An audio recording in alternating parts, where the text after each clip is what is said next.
Le texto est arrivé à 23h04 la veille de Thanksgiving. Je me brossais les dents quand l'écran s'est allumé sur le comptoir. C'était maman. Claire, ne viens pas demain. Evan ne se sent pas à l'aise. Gardons la paix. C'était tout. Pas de « Salut, ma chérie ». Pas de « Je suis désolée ». Juste 3 lignes. Je suis restée là un moment, la brosse à dents et la mousse dans la bouche. À fixer des mots qui, d'une certaine manière, n'étaient pas choquants, mais parvenaient tout de même à piquer. J'avais fait la réservation il y a 3 semaines. Choisi le restaurant parce qu'il était à mi-chemin entre nous et proche de la maison de retraite de mon oncle, payé la compte. Commandé le vin à l'avance pour qu'il s'aère juste comme il faut à leur arrivée. Et maintenant, je n'étais pas invitée. Evan est mon frère cadet de 2 ans.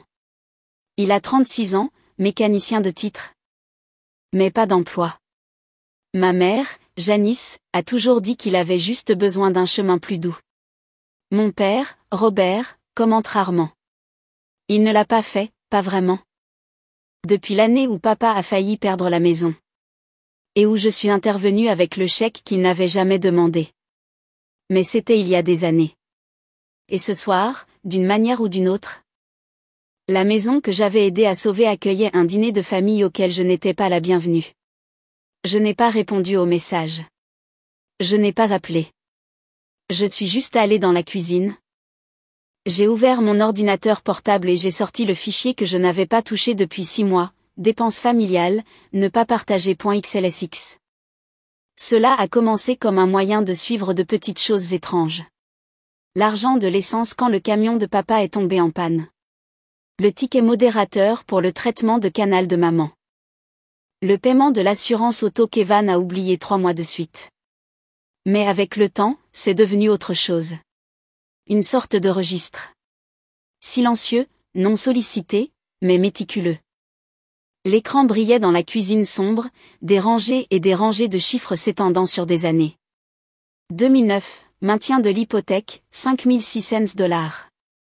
2012. Frais juridiques pour la conduite en état d'ivresse d'Evan, $2,800. 2015, réparation du système de chauffage, de ventilation et de climatisation payé directement au fournisseur, $3,400. 2017. Solde des frais de scolarité pour le 2e programme échoué d'Evan, $1,100. Des voyages d'anniversaire, des courses. La visite d'urgence chez le vétérinaire pour le chien qu'Evan a adopté puis déposé à mon appartement. Et en bas, une cellule rouge, signalée mais jamais examinée. 2e hypothèque, activité de compte inconnu signalée en juin. Je ne me souvenais pas de ce qui avait déclenché ce signalement. Peut-être quelque chose que maman avait dit en passant. Peut-être un papier que j'avais vu dans le garage de papa. J'avais l'intention de faire un suivi. J'ai fixé cette ligne plus longtemps que les autres. S'ils avaient eu besoin d'aide, ils auraient pu demander. C'était toujours la règle. Ou du moins, c'est ce que je pensais. Mais dernièrement, je me demandais si « aide » n'était pas simplement ce qu'ils appelaient le fait que je leur donne quelque chose dont ils ne voulaient pas prendre la responsabilité. La première fois que je me souviens qu'on m'ait appelé « la stable ». J'avais 3 ans et demi et je me tenais pieds nus sur le porche de notre vieille maison de Plain-Pied dans le sud de l'Illinois. La porte moustiquaire avait de nouveau claqué derrière moi. Et mon père s'est retourné depuis l'allée, un rouleau de tuyaux d'arrosage dans une main. « Claire » a-t-il dit, non pas en colère, juste fatigué. Les portes se ferment doucement quand personne ne les claque. À l'intérieur, mon petit frère Evan avait commencé à pleurer. Il n'avait même pas encore 2 ans. Tout en boucle. Joues douces et poumons bruyants. Maman l'a pris de son tapis de jeu et m'a fait ce demi-sourire qu'elle utilisait quand elle voulait corriger et réconforter en même temps. « Tu es la stable » m'a-t-elle dit. C'est une bonne chose. C'est resté, la phrase, le ton, la façon dont sa main tapotait doucement le dos d'Evan pendant qu'elle le disait. Je ne pense pas avoir compris à l'époque. Pas vraiment. Mais j'ai dû l'absorber, car à partir de ce jour, j'ai fait de mon mieux pour ne rien claquer. J'étais celle qui se souvenait de rapporter les livres de la bibliothèque. Je n'avais jamais besoin d'aide pour préparer mon déjeuner ou trouver mes chaussures. Quand le chien s'est enfui, c'est moi qui suis restée dans le jardin avec une lampe de poche jusqu'à ce qu'il rentre. Evan avait le droit d'être sauvage, émotif, plein d'énergie. J'étais la stable. J'étais la charnière qui ne grinçait pas, l'assiette qui ne se cassait jamais, l'enfant qui n'avait pas besoin qu'on lui court après. C'était censé être un compliment. Je le sais maintenant. Mais cela signifiait aussi que j'ai appris très tôt à rester silencieuse pour que les autres puissent être bruyants, à être fiables, invisibles, et pourtant, d'une manière ou d'une autre. On attendait de moi que je maintienne la maison debout. Et personne n'a jamais demandé si être stable avait un coût. J'avais 21 ans quand le marché s'est effondré. Je venais de sortir de l'université, je partageais encore un appartement d'une chambre avec 2 colocataires, travaillant sur des contrats à distance qui payaient en retard et ne complimentaient jamais. Ce n'était pas grand-chose, mais c'était suffisant pour commencer à mettre de l'argent de côté. De petits investissements, lents et réguliers, comme tout ce que je faisais. Cet automne-là, la voix de maman s'est brisée au téléphone. Ça ne s'annonce pas bien, a-t-elle dit. Ton père est inquiet, mais il ne le dira pas, je suis rentrée à la maison ce week-end-là, conduisant des heures dans une voiture empruntée. Papa était dehors, réparant la rampe du Porsche avec une clé trop petite pour le travail. Il n'a pas levé les yeux quand j'ai monté les marches. On s'en sortira, a-t-il dit. Il ne s'en sortait pas. Il y avait 3 paiements de maison manqués. Une deuxième hypothèque contractée pour payer l'école de commerce d'Evan, qu'il avait déjà abandonnée. Les lettres étaient empilées dans un tiroir près du téléphone, sous un vieux bulletin paroissial et une pile de coupons découpés. Je n'ai pas demandé la permission. J'ai juste appelé la banque. Leur ai donné les informations de routage de mon compte et j'ai réglé les arriérés. Je ne voulais pas de remerciements. Je voulais juste arrêter la panique silencieuse qui avait commencé à s'installer sur tout. Maman l'a découvert une semaine plus tard. Elle m'a appelé, a dit, tu n'aurais pas dû. Puis elle a ajouté, le café est prêt. C'était tout. Je crois que je pensais à l'époque qu'être nécessaire était la même chose qu'être désiré, que si j'en faisais assez, si je donnais assez. Si je soutenais les coins fragiles, quelqu'un finirait par lever les yeux et me voir debout là. Mais personne ne l'a fait. Pas à ce moment-là. Pas quand Evan a accidenté une voiture en 2012. Pas quand les travaux dentaires de maman ont épuisé sa couverture. J'ai juste continué à donner. Stable, comme toujours. Et d'une manière ou d'une autre, plus je donnais, plus il leur était facile de ne pas remarquer ce qui manquait. Je me suis réveillée avant le lever du soleil le matin de Thanksgiving, non par habitude, mais parce que le sommeil m'avait quitté vers 3 heures du matin et n'était pas revenu. La lumière de la cuisine était encore allumée de la nuit précédente. Une liste de plats d'accompagnement était à moitié cochée sur le comptoir. J'ai ouvert mon ordinateur portable. Je me suis connectée au portail de réservation du restaurant et j'ai annulé la réservation. 24 places, 2 chaises hautes, des accords mais 20 prépayés. J'ai quand même payé le solde restant. Je ne voulais pas que quelqu'un dise que j'avais fait une scène pour de l'argent. Puis j'ai ouvert un nouvel email. Objet, puisque je ne serai pas au dîner.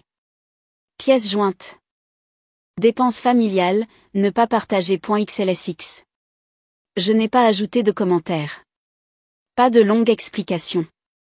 Pas de colère. Juste une brève note, puisque je ne serai pas des vôtres ce soir. J'ai pensé que vous devriez avoir ça. C'est tout ce que j'ai couvert depuis 2008. Pour information, je ferme l'onglet. C'était tout. J'ai cliqué sur envoyer et j'ai fermé l'ordinateur portable. Il n'y avait aucune satisfaction là-dedans, juste une immobilité, comme finir une longue journée de travail dans une maison que personne d'autre n'était resté pour nettoyer. J'ai fait du café. Je l'ai versé dans la tasse qu'Evan m'avait offerte il y a 5 ans et qui disait « Meilleur plan de secours du monde ». Il avait ri en me la donnant. Maman aussi. J'avais souri aussi. C'est ce qu'on fait. Mais je ne l'avais pas utilisé depuis. Ce matin-là, je l'ai tenu à 2 mains. J'ai laissé le poids de la porcelaine reposer un moment. Puis j'ai versé le café dans l'évier. rincer la tasse et les délicatement ranger au fond du placard, derrière le mixeur, où personne ne la prendrait par accident. Le premier message vocal est arrivé juste après midi. C'était papa. Mesuré comme toujours. Claire, ta mère est contrariée. Evan ne pensait pas à mal. Tu nous as pris par surprise. Ce n'est pas comme ça qu'on fait les choses dans cette famille. Il a raccroché sans dire au revoir. Le second était de maman, la voix brisée. Ma chérie, tu sais comment est ton frère. Sensible. Ça a été une année difficile pour lui. Ne laisse pas un malentendu gâcher tout ce que nous avons construit. Elle n'a pas mentionné le fichier. Je n'étais pas sûre si elle l'avait déjà ouvert. Le soir, Evan avait envoyé 2 textos. Le premier disait, « Sérieusement, tu tiens les comptes maintenant ?» Le second est arrivé 5 minutes plus tard, « J'espère que ton argent te tient chaud. » Je n'ai pas répondu. Au lieu de cela, je me suis assise près de la fenêtre avec une couverture sur les jambes et j'ai laissé la lumière s'estomper sans rien allumer. La boîte de réception s'est remplie lentement. Un cousin demandant si j'allais bien, une tante disant qu'elle aurait aimé que quelqu'un ait dit quelque chose plus tôt. Personne n'a demandé ce qu'il y avait dans le tableur. Personne n'a demandé pourquoi je l'avais envoyé. Seulement pourquoi maintenant ? Pourquoi de cette façon ? Pourquoi je n'avais pas pu gérer ça discrètement comme toujours ? Et c'est la partie qui m'a le plus piqué. Pas la déception dans leur voix, pas leur attitude défensive, mais la supposition que j'étais toujours celle qui aurait dû empêcher les choses de s'effondrer. L'enveloppe était sur la cheminée depuis juin. De couleur crème, sans adresse de retour. Mon nom écrit de l'écriture tremblante de mon père, nette mais inégale, comme si les lignes lui avaient coûté quelque chose. Je ne l'avais pas ouverte à son arrivée. Je me souviens l'avoir prise. L'avoir retournée, sentant que ce n'était ni une carte d'anniversaire ni une note de remerciement, juste une épaisseur dans le papier et une sorte de poids auquel je n'étais pas prête. Alors, je l'ai glissée derrière l'horloge en céramique et l'ai laissée là.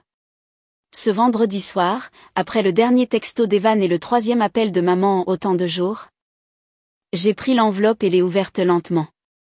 À l'intérieur se trouvait une pile de documents agrafés et une courte note sur du papier ligné. Claire, nous avons fait des erreurs. J'ai fait des erreurs. Mais tu dois savoir ce qui se passe. Je ne savais pas vers qui d'autre me tourner. Papa. Le premier document était un relevé bancaire pour un compte joint au nom de mes parents. De petits retraits au fil du temps, $60, $85, $120, puis de plus importants. Un virement de $1200 intitulé « Réparation », $800 d'une chaîne de supermarchés près de l'appartement d'Evan, un autre de $350 à une boutique qu'il taguait sur Instagram. La deuxième page était pire. Un email scanné entre papa et un conseiller financier. Leur maison, celle que j'avais aidé à sauver en 2008, avait été discrètement refinancée 2 fois. Le dernier prêt était en retard. Ils étaient à quelques semaines de manquer à nouveau des paiements. Puis est venue la phrase qui m'a arrêtée. Elle dit qu'elle s'en occupe, mais Rachel. Claire ne peut pas savoir. Elle en a déjà assez fait. Il ne m'avait jamais dit ça, pas une seule fois. Mais c'était là, silencieux.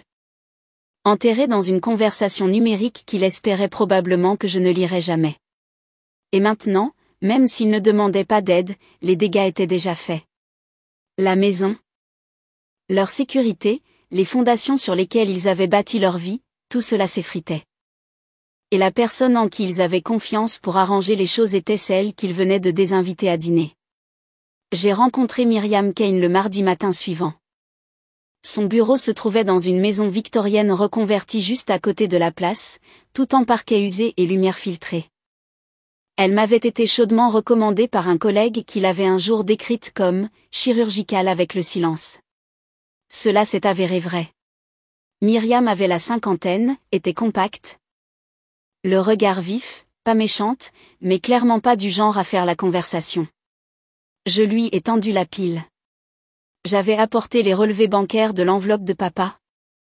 L'impression de l'email signalé, quelques années de mes propres dossiers et le tableur que j'avais envoyé le jour de Thanksgiving. Elle les a disposés sur son bureau en rangées lentes et précises. les parcourant avec un stylo entre les doigts. Pas de sourcils levés, pas de commentaires, juste le bruit régulier des papiers qui se tournent. Quand elle a fini, elle s'est légèrement penchée en arrière et a dit, « Ce que vous décrivez n'est pas seulement injuste. C'est un schéma, financièrement et émotionnellement. Et vous l'avez financé tout ce temps. » Je n'ai rien dit. Je n'en avais pas besoin. Elle a tapé le stylo contre le bord du bureau une fois. Ils ont appris à compter sur votre silence, votre stabilité. Si vous voulez arrêter ça, nous devons créer une structure qu'ils ne pourront pas défaire. Ce mot m'est resté. Structure. Alors, nous avons élaboré un plan. Nous allions établir une fiducie privée. La maison familiale serait achetée au nom de la fiducie, mes parents conservant des droits de résidence à vie. Ils ne pourraient pas emprunter contre elle. Ils ne pourraient pas la vendre.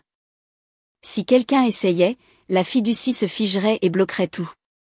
Ensuite, je paierais les dettes, les cartes de crédit, les factures médicales, de prêts personnels. À une condition. Chaque transaction serait documentée, notariée et liée à des limites légales. Evan ne serait pas inclus. Ce n'était pas négociable. Il ne s'agissait pas de vengeance. Il s'agissait d'oxygène. Et pour la première fois, je construisais quelque chose que je n'avais pas apporté seul. Ce soir-là, après avoir quitté le bureau de Myriam, je me suis arrêtée à l'épicerie. Rien d'important.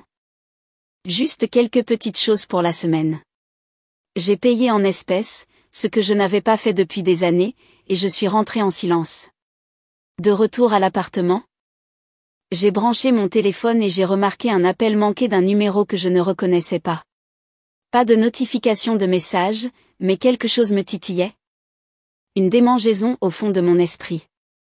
J'ai ouvert les archives des messages vocaux. C'était là, daté de 2 semaines.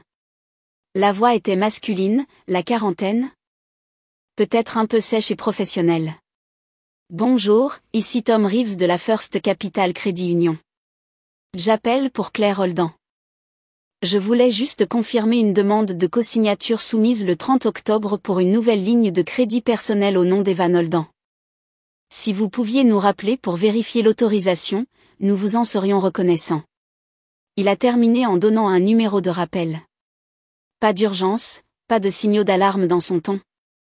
Mais les implications pesaient lourd. Je n'ai jamais reçu cette demande. Je n'ai jamais rien signé. Et pourtant, il y avait mon nom, mon crédit, mon identité utilisée sans même un texto. J'ai sauvegardé le message vocal, je l'ai transféré à Myriam et je n'ai pas rappelé la banque. Je n'en avais pas besoin, car ce que je ressentais n'était pas le choc. C'était la clarté. Il n'y avait plus de malentendus, juste des preuves. Nous nous sommes rencontrés à la maison un jeudi matin. Il faisait froid mais lumineux. Le genre de journée d'hiver du Midwest qui sent les feuilles gelées et quelque chose qui brûle à 2 maisons de là. La cuisine n'avait pas changé. Les mêmes armoires en pin. Le même vieil érable visible par la fenêtre. La même horloge en céramique qui tic-taquait au-dessus de la cuisinière, toujours en avance de 5 minutes. Papa portait sa veste en velours côtelé marron, celle qu'il jetait sur le banc pendant la messe. Il avait sa Timex, celle avec le cadran rayé et le bracelet en cuir usé. Je me souvenais de lui l'avoir offerte quand j'avais 16 ans, avec l'argent du babysitting et un coupon du catalogue Sears. Il l'a enlevée et l'a posée à côté des documents de la fiducie comme si elle pouvait interférer avec le stylo. Myriam nous a guidés à travers les documents page par page. Personne n'a interrompu. Personne n'a objecté. Maman a posé une question sur la clause de résidence. Alors, cela garantit que nous ne serons pas expulsés? Cela garantit que vous ne perdrez jamais cette maison? Ai-je dit. Mais vous ne pouvez plus emprunter contre elle. Elle a hoché la tête une fois. Ils ont tous les deux signé lentement, soigneusement. Leurs mains bougeaient comme s'ils traçaient une carte qu'ils ne s'attendaient pas à lire. Quand ce fut terminé, Myriam a refermé le dossier et a pris le tampon du notaire. Maman m'a jeté un coup d'œil et a murmuré, « Tu n'étais pas obligé de faire ça. » Je l'ai regardé dans les yeux. « Non, ai-je dit. Je n'étais pas obligé. » Pas de câlin, pas d'excuses. Juste le bruit du tampon qui claque en place et le grattement d'un stylo retournant dans son capuchon. Dehors, le vent s'est levé, projetant quelques feuilles cassantes sur l'allée. À l'intérieur, personne ne bougeait. Il est arrivé 3 nuits plus tard, juste après 20 heures. Il avait plu une grande partie de la journée, et l'air sentait l'asphalte froid et le coton mouillé. J'ai entendu frapper avant de le voir. 3 coups secs, espacés régulièrement, comme s'il les avait répétés en venant. J'ai regardé par le Judas. Il était trempé. Pas de parapluie. Juste un sweat à capuche collé à ses bras. Pas de rage sur son visage, juste quelque chose d'aigre et de dur, comme un bleu qui refuse de s'estomper. J'ai ouvert la porte à moitié. Alors c'est ça? A-t-il dit.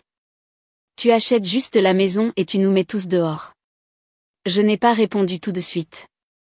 Au lieu de cela, j'ai pris le dossier que j'avais laissé sur la table de l'entrée et je le lui ai tendu, déjà ouvert à la page 4.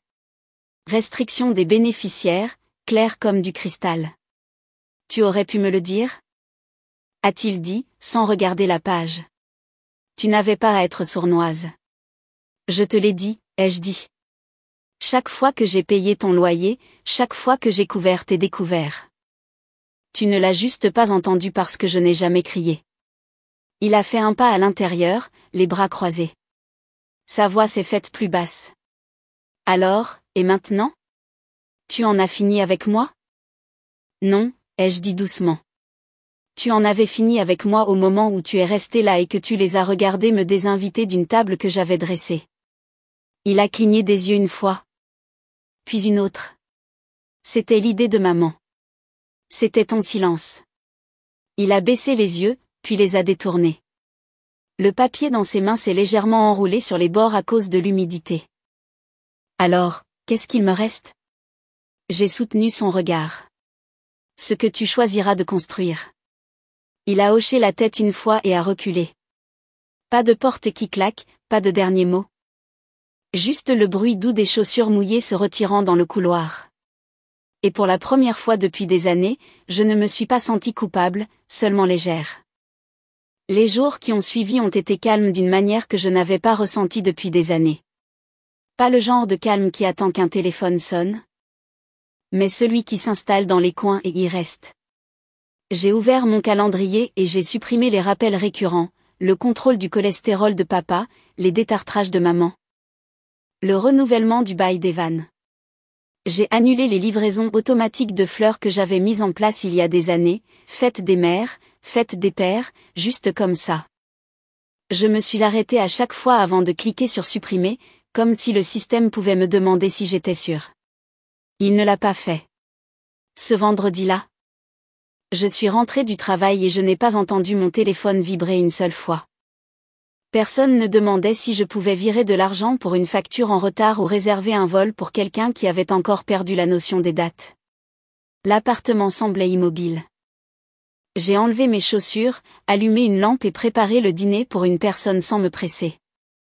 J'ai fait des légumes rôtis, réchauffé une tranche de pain au levain, versé un verre de vin.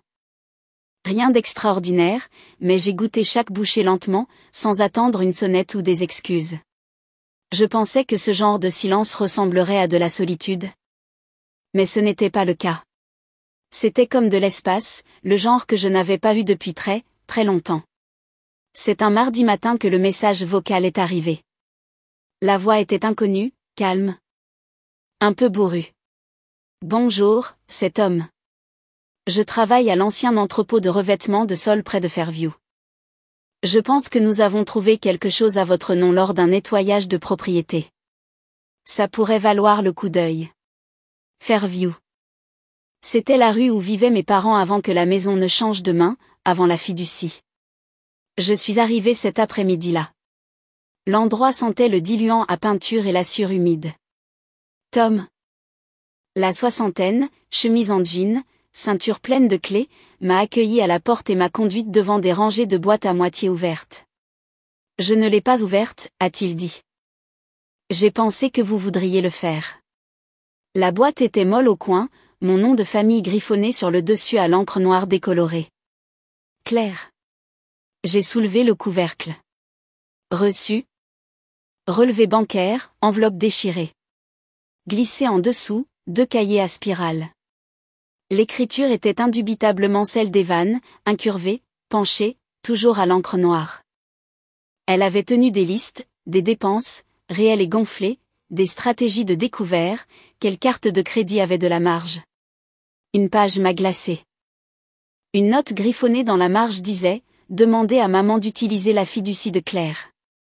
Elle ne dira pas non si c'est pour eux. » Je l'ai tenu longtemps. Il y avait aussi des demandes d'appartements, des formulaires à moitié remplis avec mon email listé comme garant, de fausses déclarations de revenus. Des contacts d'urgence que je n'avais jamais acceptés. Elle avait essayé de me rendre responsable sans jamais le demander. Tom n'a pas posé de questions, il est juste resté à proximité. Les mains dans les poches. Merci, ai-je dit. De retour à la maison, je me suis assise à ma table de cuisine et j'ai tout étalé. Ce n'est pas que je ne savais pas. C'est juste que je n'avais pas tout vu en même temps, sur papier, de sa propre main. C'était une sorte de clarté à laquelle je ne m'attendais pas. Et avec elle une décision que je n'avais pas réalisée que j'étais déjà en train de prendre. J'ai appelé Myriam le lendemain matin, je lui ai parlé des cahiers, des demandes. Du langage qui ne faisait plus semblant. Elle n'a pas demandé de scan, elle a juste dit, apportez-les. À midi, la fiducie avait été modifiée. Nous avons resserré chaque clause. Pas de nouveaux privilèges, pas d'accès non autorisé. Toute tentative de modifier les termes déclencherait désormais un gel juridique automatique. Nous avons ajouté une couche supplémentaire. Un fiduciaire externe, indépendant et incorruptible, sans lien de sang. La maison n'était plus seulement protégée. Elle était scellée. Cet après-midi-là, j'ai écrit une dernière lettre. Non pas à mes parents, non pas à Evan, mais au fiduciaire. J'ai tout détaillé, les documents non autorisés, les tentatives de manipulation financière. L'implication que la famille signifiait la permission. Je l'ai signé, scanné et téléchargé dans les archives. Puis je me suis assise et j'ai fermé le dossier. Pour la première fois. Cela ne ressemblait pas à de la défense. Cela ressemblait à un choix. Un choix de mettre fin au schéma. Un choix de laisser le silence signifier la paix, pas la pression. Un choix de ne plus être le registre dans lequel il puisait simplement parce que je n'avais jamais dit non à voix haute. Je n'ai pas envoyé de message à Evan. Je n'ai pas appelé ma mère. Je n'ai pas expliqué. Il y a une sorte de liberté à ne rien devoir, pas même la compréhension.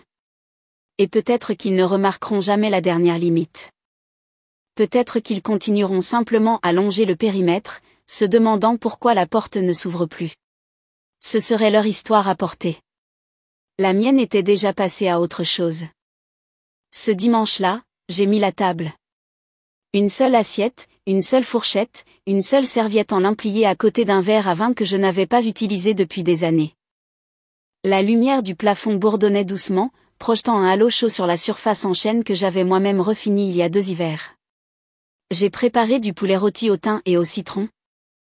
Des haricots verts sautés, une petite patate douce coupée en 2 et beurrée. J'ai versé un verre de rouge, rien de cher, mais il s'aérait bien. Le genre de repas que j'avais passé une décennie à planifier pour les autres, jusqu'à leurs préférences, leurs allergies, leurs plats favoris. Mais ce soir n'était pas pour eux. Il n'y avait pas de chaise vide, pas de couvert supplémentaire au cas où quelqu'un se présenterait. Pas d'attente d'une sonnette ou d'une voix dans le couloir demandant où étaient les serviettes. Je me suis assise lentement, j'ai pris une bouchée, j'ai mâché, j'en ai pris une autre, j'ai laissé le temps passer comme il n'avait jamais été autorisé à le faire auparavant. Quand j'ai fini, j'ai débarrassé l'assiette, les lavé à la main, les séché avec la serviette que maman avait brodée en 92. Je les plié soigneusement. Les placé dans le tiroir et j'ai éteint la lumière de la cuisine.